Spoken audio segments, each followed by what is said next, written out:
umuryango wabimusabaga, akaba rero ari nayo mpamvu ngiye kugera ku butumwa nababwiye nyakubahwa chairman w'umuryango wacu, akaba na perezida wa Repubulika y'u Rwanda. Hari ubutumwa yoherereje uyu muryango, ubutumwa bubakomeza, ubutumwa bwo kwifatanya muri iki gihe cy'akababaro. Nyakubahwa chairman rero perezida wa Repubulika yantumye ubwo butumwa bugeze kuri uyu muryango ubabaye. Ndagira ngo rero munyemerere mubasomere, hanyuma ndaza no kubushyikiriza abo bugenewe.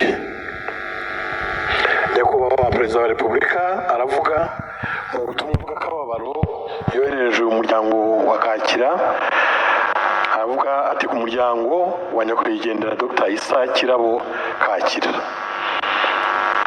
Nyakubahwa perezida wa Repubulika Paul Kagame n'umuryango we bamenye inkuru mbi y'uko Dr. Issa Kirabo Kakira yitabye Imana. Bifatanyije n'umuryango we ndetse n'abanyarwanda bose muri rusange muri iki gihe cy'akababaro. Ubuzima bwa Dr. Kakira bwaranzwe n'ubutwari, umurimo unoze no gukunda igihugu. Nk'umukozi wa leta mu Rwanda ndetse no mu nshingano zitandukanye yagiye ahabwa mu ruhando mpuzamahanga, yakomeje kurangwa no guharanira agaciro n'imibereho myiza y'abaturage. Abanyarwanda bazahora bamwibukira kuko yitanga atizigama nk'umurage adusigiye. Nyakubahwa perezida wa Repubulika n'umuryango we bahumurije umuryango we wose muri ibi bihe bitoroshye. Babifurije gukomera no gukomeza kuvoma imbaraga mu bikorwa byiza byaranze ubuzima bwa Dr. Kakira. Imana imuhe iruhuko ridashira.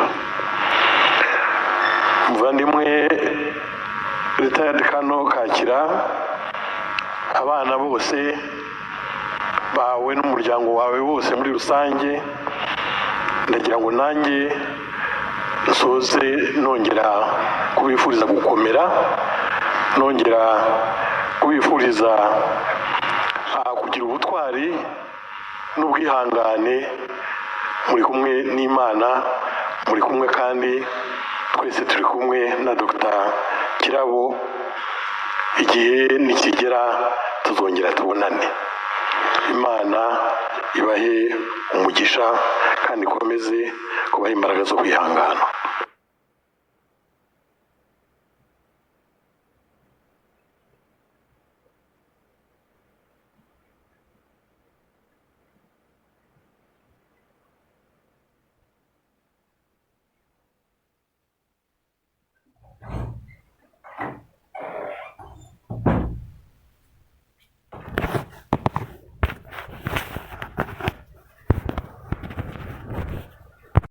Umuryango wabimusabaga